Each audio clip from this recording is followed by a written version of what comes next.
Yeah, come on. Let's get you in a fight scene. Let's have a go. Yeah, let's do it, man. People want to see Scott Adkins versus Viking Samurai, and we'll sell it. Look, this is a guy that talks shit about Hard Target 2. Let's beat his ass now, right? You could sell it like Yeah, there you go. it's like You have to get ready for people to talk shit about you on the internet. You see that Viking Samurai guy?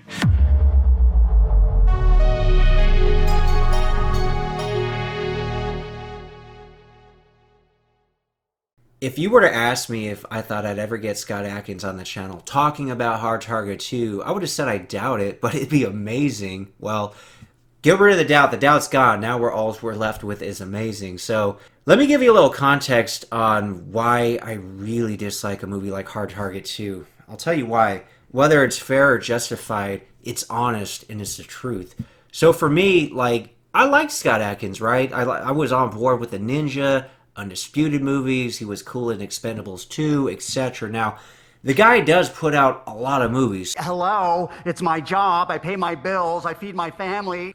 But I bring that up because when I heard about Hard Target 2, like, that's the one that got me really excited, right? Because obviously the first Hard Target's so great, and then we know what Scott is capable of. And then you gotta figure, okay, Universal Pictures are probably gonna put more money in this than some of Scott's other films. So the expectations are like up here, right? And then I watched it and it's like a tragedy. Man, to me it was almost symbolic in a representation of just like what happened, man. You were the chosen one!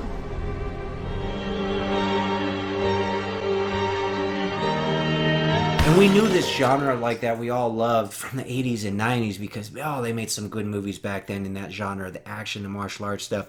But it's been declining, so even guys with like Van Damme and Skull hitting it out the park, you know, we were still trying to support them and watching their movies, but as each one would come out, for the most part, we would continue to lose interest. Guys like Scott Adkins and Michael Jai White were trying to keep it alive, but, you know, for me, it was almost like Hard Target 2.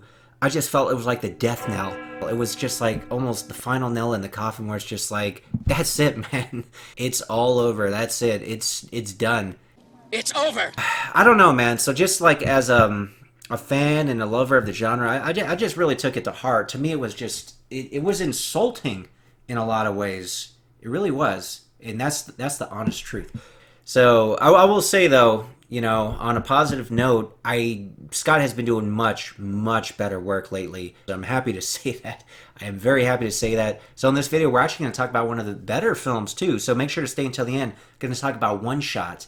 That was one of the more recent ones. And also, make sure to check out Accident Man Hitman's Holiday, because that was quite enjoyable. So check that out. That just came out. So he's back, in my opinion, which is why I made a recent video called The Resurrection of Scott Adkins. So, you know, I'm happy to say we can end this whole topic and discussion on a much nicer note. You know what's a shame? Have you ever seen Hard Target 2? Yeah. I've seen them all. Honestly, think about that.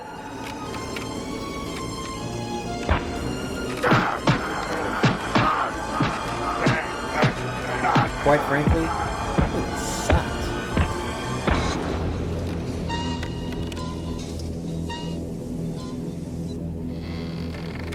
This one right here. This was my dream, my wish. And it didn't come true. Well, I've got to tell you this first. Hard Target, when it came out, I think 1994 or something like that, right? I was 16, whatever. When that film came out, it starred my favorite actor, not action star, my favorite actor of all time, Jean-Claude Van Damme. And it was being directed by my favorite director, John Woo. I was a huge John Woo fan. And before he did an American movie, I knew all about him. I'd already met him in Nottingham. I'd gone to these triple bills of his movies. I was obsessed with The Killer. I was obsessed with Hard Boiled, A Better Tomorrow, Bullet to the Head, all the rest of it.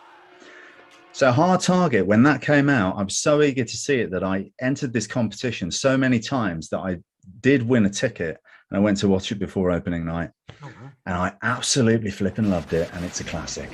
And so there's that. It's one of the best action films out there. Oh, by far, by far. And it's one of Van Damme's best films, if not the best film. You could argue it's his best film, isn't it? It's up there, yeah.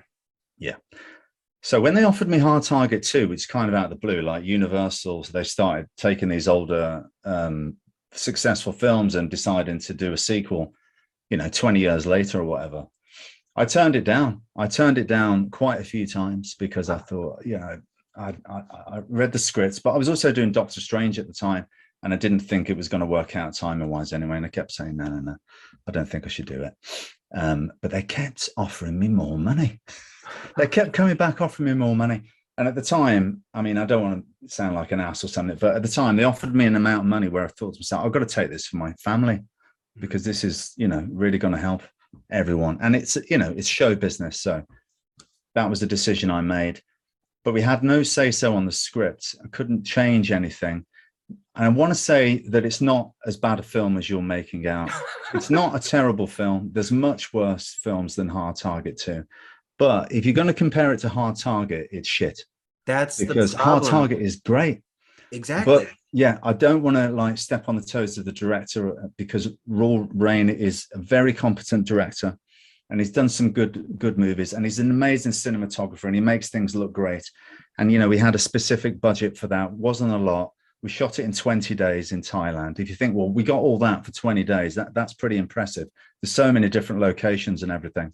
Mm-hmm. But I just think ultimately it's a bit cheesy, and it didn't have the grit that the original had. And, whatever. But it's probably not as bad as you're saying, but compare it to Hard Target, it can't compete. And that's the problem. It's always a losing battle. Yeah, that's why I shouldn't have done it, but I did do it. But anyway. No one's going to say I mean, at the end of the day, you obviously have a love for cinema, movies, martial arts, etc. But it's also your career and your job, and you got a family. I mean, who's going to turn down a certain amount of money at a certain with the best point, of right? intentions. You go into it with the best of intentions. I wanted to change some things, but they didn't want to listen to me. I was told, no, Universal say, keep quiet about that, and that's the end of it. Just do as you're told. I was preoccupied with Accident Man was coming up soon and everything. It's not, I've done worse movies. It's not that bad, but yeah, compare it to Hard Target.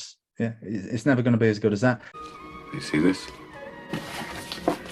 It's not your fault. I know. One of the other things with Hard Target, obviously you got Van Damme in his prime, you got John Woo in his prime, so much style, and the setting, New Orleans, the setting is like a character in itself, and that's such a cool setting. Way cooler than, here's a jungle in Thailand or wherever you guys were at. It's very, very boring compared to New Orleans, right? Yeah, well, I love Thailand, so it was nice to shoot there. But yeah, look, as I say, it was Hard Target's a classic. Have you ever seen the work print of Hard Target? Oh, I heard it's extremely more violent, right? Yeah, it's worth watching. There's more action. I can understand why they cut some of it out because some of it doesn't even make sense. Like the hut that blows up at the beginning, the guy's actually inside it, and then he's still alive. Oh wow! So I can understand why they blew it up before he got in there. But it's worth watching. John Woo, man, one of the best action directors ever, if not the best. Let me ask you this: has there ever been a conversation or a talk or a possibility of you actually working with him?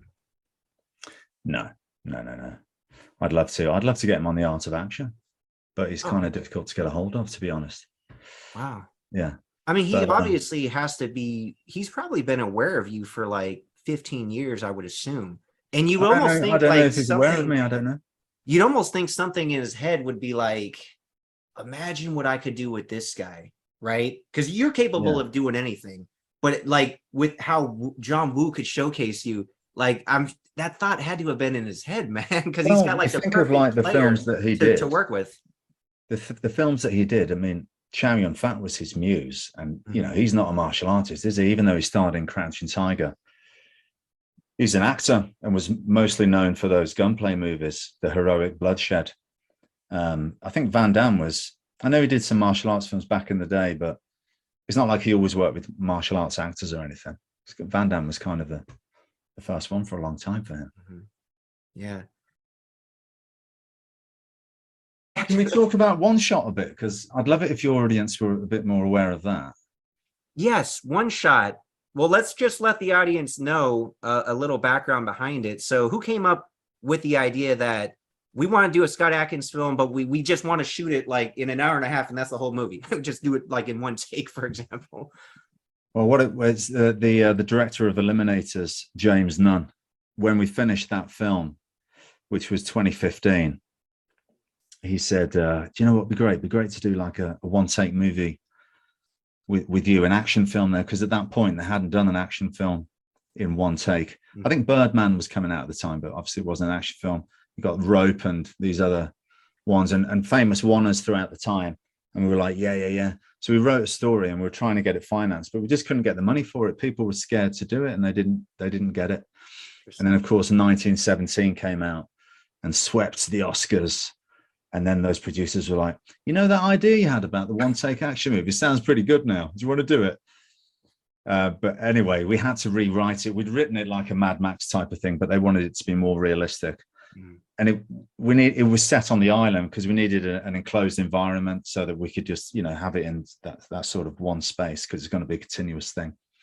So we came up with the Guantanamo Bay type of facility there that's in one shot.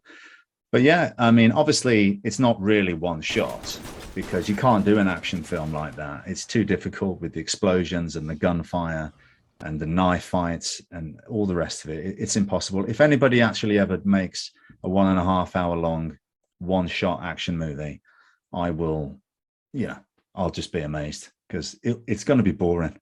Let's be honest, because to make the action good, you've got to give yourself at least a fighting chance. I'm not going to say how many cuts are in there, but I was very pleased that I think 2 or 3 cuts, 4 maybe, are very easy to spot, but most of them, it's very difficult to tell where those magic cuts are, and that's a testament to James and all of us to how we managed to do that. But again, like talking about the acting side of things, you know, we wanted to make the takes inside of the magic cuts as legitimately long as we could. So you've got 10-minute acting sequences and you've got 5-minute action sequences. There were no cuts in any of the action sequences. The action was played from beginning to the end in one cut. We didn't want to cheat the audience, so that's why it's got that very realistic feel. And we felt like this gimmick, if you want to call it that, but the technique of having a film that doesn't cut, it kind of pulls you in and everything feels more real as you're getting more into the story. And I think the film works very well, not just on an action level, but on an intensity level. And yeah, to do those acting sequences, you know, it was like you may as well have been a piece of theatre. It was not easy to do. One of the hardest films I've ever made. Yeah, I was impressed, and I was looking for the cuts because going in, I'm like, I know it's called one shot and it's supposed to be like one take, but there's no way they could, the more I was watching, I'm like, there's no way they could have just done that from the beginning in the helicopter and landing. And then, there's like a grenade being thrown in a building at one point and you fly out like a window. It's like, they can't do like all this in one shot. It looks so seamless. I didn't find like those 4 instances that you mentioned, that you can see. To me, yeah. I'm like, I know they cut, but I can't find the cuts. I'll give you a clue. It was a 20-day shoot and a budget of, I won't say what the budget is, but let me just say that it was a fraction of the budget of 1917. But we had 20 days to make it. So there's at least 20 cuts in there, but I'm not going to say how many. Now, 20 days to shoot it. How long did you guys rehearse? Yeah, so I got there 2 weeks before and spent a week with Tin Man coming up with the action sequences for the first week. And then the next week was with all the actors, except for Ryan Felipe, because he wasn't available. Just blocking out the acting scenes and getting it up on its feet and figuring out what the camera moves were going to be and how we could stitch the cuts together and where to do that. And so yeah, good 2 weeks, and then 20-day shoot after that. And what we'd normally do really is before lunch we would run the scene again and again and again with the actors and the camera team and figure out what we needed to do, and then we'd have lunch. And I wouldn't eat lunch because I find that it would weigh me down and I'd be unfocused, so I'd have a little salad or something, and then we'd come back in and we'd try and get that sequence, that segment of the movie from beginning to end as perfect as we could without messing up. You didn't want to be the actor that was forgetting his lines and then you have to go all the way back to the start. You didn't want to be that guy.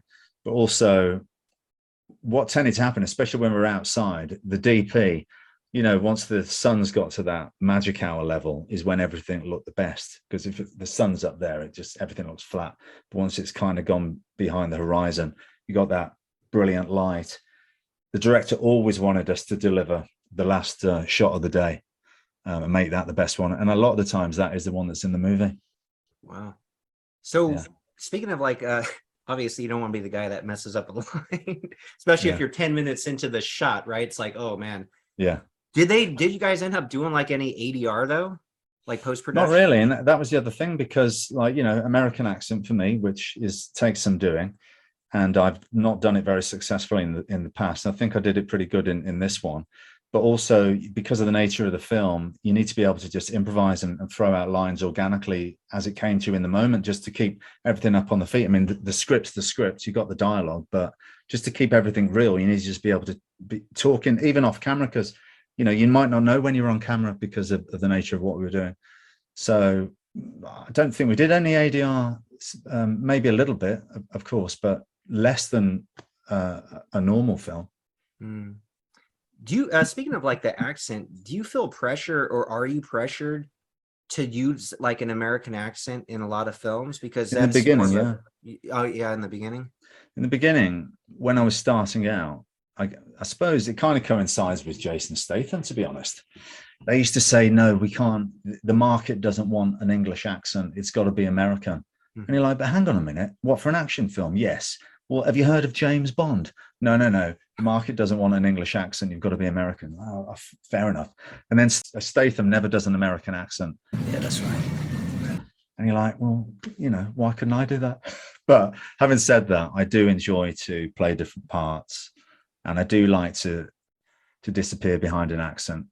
But the American accent is much more difficult than a Russian accent, because a Russian accent, I mean, Russians will listen to it and go, well, that's wrong. But most people, their ear is not as attuned to it as you are to an American accent, because obviously Americans know the accent, but also English people, everyone in the world watches so many American movies. They all know the accent and what it should sound like. So if you slip up, it's easy to tell. Interesting. Yeah, about the accent. Yeah, I figured they'd say the American accent's, more accepted worldwide in film. But I was going to mention Jason Statham. I'm like, that's just a guy that didn't care. And it worked. Like he's still doing like good budget films, right? Like he's still kind of in that 80s, 90s type. I guess kind of like the last guy franchise, to do it before it changed, really, But yeah, because he was starring in Snatch, which was a massive movie and, straight acting role. But then The Transporter came out, and he was kind of the last sort of action guy to break through big, I guess. I mean, there's The Rock as well, but The Rock, I wish The Rock would do like more like Schwarzenegger type movies where it was just full on adult action. But he does a lot of kid stuff. It's like, come on, Dwayne. Yeah, he should, man. He's too busy doing Jungle Cruise and stuff. But like Hard Target 2, I'm sure that money is just too hard to say no thanks. Well, he doesn't need any money anymore, so you wouldn't think so, but no. I it's almost like a video game where it's like I think it's just that high score, and you want a higher score than the other guy. Like obviously his great grandkids can live off of all the money he's made, but it's more like he probably wants more than the other guy. And if anybody's catching up, it's like, well, let me get more, right? I think a lot of greed comes into. Well, I don't know, but by the way, I'm a big fan of The Rock. I'm just saying that I wish he'd make more sort of adult action movies that we enjoyed from Stallone and Arnold back in the day. And if he did, because he's that guy now, isn't he? He's that guy. He's the heir to Arnold. I always thought Vin Diesel was kind of like that, he was like the next Stallone. People will say, good or bad, that you're like the next Van Damme, Yeah. There was a period in my career where I was starred in Assassination Games with Van Damme. I was in The Shepherd, and then I was in Expendables, and I did Universal Soldier. And I felt like it appeared like I was trying to ride on his coattails, which it wasn't, but obviously I was in a lot of films with him, so I can understand how it seemed that way. And when they said Hard Target 2, that was another reason why I didn't want to do it, because I can't keep just following Van Damme, living in his shadow. When you first met him, obviously you grew up, you were a huge fan like many of us. Did it live up to your expectations? Like, how was it when you first met him?